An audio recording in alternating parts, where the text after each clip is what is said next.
morning, or depending on when you're watching this, good afternoon, good evening, or good night.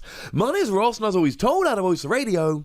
So today, we've got a new Buzzwole to look at, and it is, I think I'm alright in saying, the first Grass Buzzwole we've had. Now, I know this is the part in the video where several of you are going, hang on a second, Wassy. Theramosa and Buzzwole was a tag team that was grass type. Yeah, but up till now, both the Buzzwole have been fighting and both the Theramosa have been grass, so I'm not really buying it, ladies and gentlemen. But now we have a proper grass-type Buzzwole, and I like this one a lot. As you get further on through the game, this gets better and better and better.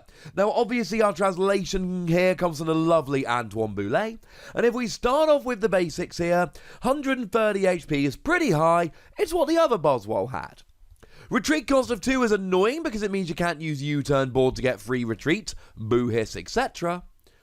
And it's weak to fire.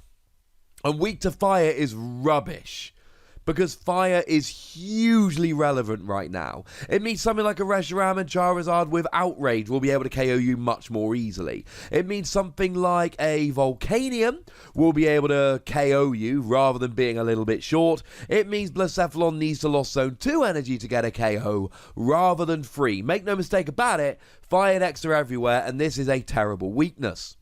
Now, in terms of being a grass type, you are hitting weakness on a few decent Pokemon, things like Magikarp and Wailord, for instance, and it's quite likely that grass weakness will become more relevant in the future as we see a rise of water decks to take out the new influx of fire decks. So that's kind of relevant, I suppose. And you have got kind of healing with Life Forest, Prism Star, and Shaman, but this is not really a healing Pokemon, especially with the whole fire is everywhere thing. So what does it do? Well, the ability should look kind of familiar to any of you who play the video game. Beast Boost. Damage from this Pokemon's attacks deal 20 more damage to the active Pokemon for each prize card you have taken. Yeah. Which means when you take a prize, you do an extra 20 damage, 2 prizes an extra 40, 3 prizes an extra 60, 4 prizes an extra 80, and if you've taken 5 prizes, you deal 100 extra damage. That, ladies and gentlemen, is frankly ludicrous. That is absolutely ridiculous. We've seen Garchomp, which, if it's behind on prizes, you deal an extra 80 damage. Well, firstly, Garchomp is a stage 2. Secondly, it stops at 80. This can get up to 100 as a basic. It's one of those Pokemon where you really need to try and manipulate your board, where you need to really try and make sure that you're taking 5 prizes and then finishing off with this. Although I suppose if you end up taking 6 prizes earlier, no one's going to be too mad at you. Maybe your opponent, but you'll get over it pretty quickly. This is a game finisher. And I know we looked at Ultra Necrozma the other day, which was also a little bit of a game finisher. I'll pop a link to that video in the description. And all I can tell you is, I mean, they're different types, they use different energy, and is anyone really going to complain that we've got 2 of them? I suspect probably not. So, this is awesome.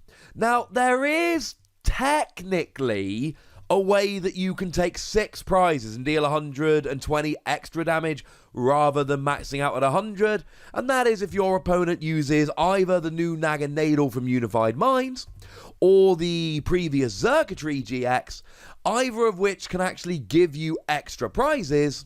So then you can take 6 prizes, not have won the game, but you've still taken 6 prizes. So you'll do an extra 120. Because this is every prize you've taken, not every prize fewer than 6 you have remaining to take. Which would be awkward wording, to be fair. So possible, but really you're doing an extra 100 here. And what this does is it allows you to hit the numbers. Because there's another card we looked at the other day, which we need to look at here, which is exceedingly relevant. Beast Knight. You see, Beast Knight is a tool that you attach to a Pokemon, and if that Pokemon is an Ultra Beast, you do an extra 10 damage for each prize card you have taken. And this combo writes itself. Because if you whack a Beast Knight onto Buzzwole, you're now doing an extra 30 damage for each prize card that you've taken. 1 prize card 30, 2 prize cards 60, 3 prize cards 90, 4 prize cards 120, and if you've taken 5 prize cards, your attacks are doing an extra 150 damage.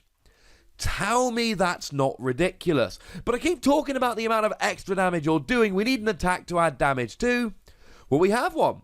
It's called Touchdown, which follows on from really quite a proud history in the Pokemon trading card game, at least recently, of attack names named after American football. Think the Persimmon that had intentional grounding. And you do, for 1 grass, 1 colorless energy, 60 damage, heal 30 from this Pokemon. Now, the healing is quite nice, especially when you combine it with Life Forest, Prism Star, and Shaman, but in a GX-heavy format and a fire-dominated format, having 130 HP and a weakness to fire is going to lead to an awful lot of one-hit KOs. You shouldn't be expecting to tank too many hits with this. The healing's kind of irrelevant. But we've got grass colorless 60 damage. Now in the early game this is fine, because 60 will take down a bunch of evolving Pokemon. You'll get stuff like Inkay, you'll get stuff like Elgium, etc. So that's fine. But then as you get further on through the game, it just gets better and better and better. So let's say, for argument's sake, you want to take out something like Blacephalon. Well, they've got 180 HP, so if you've taken 4 prizes, then your attacks, if you've got a Beast Knight attached, your attacks do an extra 120, and oh look, you're doing 180, you're getting a KO. You can actually, if you've got a Beast Knight and 5 prizes taken, you can get up to 210 damage here, which is taking down Stage 1 Pokemon like Naganadel, or by the time this comes out, we'll have the new Silvally, which has 110 HP and looks like it's going to be over-the-top crazy good. You're still not one-hit KOing tag teams, but you're also doing this for, frankly, not very much investment. And at this stage, I should probably remind you that Beast Energy is a thing. And now you can one-hit KO tag teams. Now again, you're getting kind of awkward here. This is Beast Knight attached, taken 5 prizes, so you're doing 150 more, with a Beast Energy, so you're doing 180 more, with the base 60, means you will get a one-hit KO on the weaker ones like Pikachu and Zekrom. But you might be in a game where you just need to take out a Pikachu and Zekrom, and your opponent is trying to force you to KO a tag team GX with 1 prize left to win the game. Well, go for it. Do it. KO it. Take the 3 prizes. Win the game. Lovely. We're fine with this, ladies and gentlemen. That's alright by me. But remember, if you're trying to go after little things like Dedenne, for instance, how about you take 3 prizes, with a Beast Knight you're doing an extra 90, which puts you up to 150 in total, but that's where Shrine of Punishment comes in. It's not going to stop you playing Shrine of Punishment here. Now, to be fair, you are an Ultra Beast, so you may want to use Ultra Space to search it out. And while we're talking about Ultra Beast tricks, I should remind you that we have Beast Energy here. No, wait, we've done that one. How about Beast Ring? Because Beast Ring, when your opponent's got 3 or 4 prize cards remaining, lets you search for 2 energy and attack them to an Ultra Beast. Well, that'll work quite nicely. There are ways to get the energy on here. Plus, it's 1 grass, 1 colorless, so Beast Energy and just any way of getting another energy on there, even just an energy switch and a Beast Energy will work. We're in a format where we've got a lot of really good Ultra Beasts. We've seen a lot of play from the other Buzzwole. We've seen a lot of play from Nihilego. We've, of course, got the Naganadel that draws cards as an Ultra Beast, and the Naganadel that does more damage for each Ultra Beast that you've got in play. And then we've got all kinds of stuff like this. Ultra Beasts are good, ladies and gentlemen. And this has the potential to be a really, really good single prize attacker. Because, alright, you've only got 1 or 2 prizes remaining when you're really using this to its full effectiveness. But that's alright, ladies and gentlemen, because you know what? Your opponent might have more. and you're still only giving up one prize. I'm giving this 4 Wassies. I like this. I think this is a really good card, and I think it's another one of these cards that is going to come out and be really good. And okay, fine, it might only be really good for 1 or 2 turns during the game, but that could be the difference between winning and losing. And clearly, this was designed to be played with Beast Knight. But I'd like to know what you think about it, ladies and gentlemen, so head on over to the comment section and let me know. Go nuts! Be nice.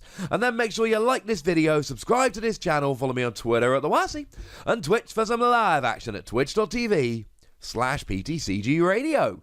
If you want to support the channel, get some bonus podcasts and all that, head on over to patreon.com/PTCGRadio, where you can do exactly that. And please do make sure you're checking out youtube.com/WassiePlays, where we talk about a whole bunch of games that don't even have any Pokemon in. But by far the most important thing, as always, look after yourselves till next time. Thank you very much for watching. My name is Ross, and you've been watching PTCG Radio.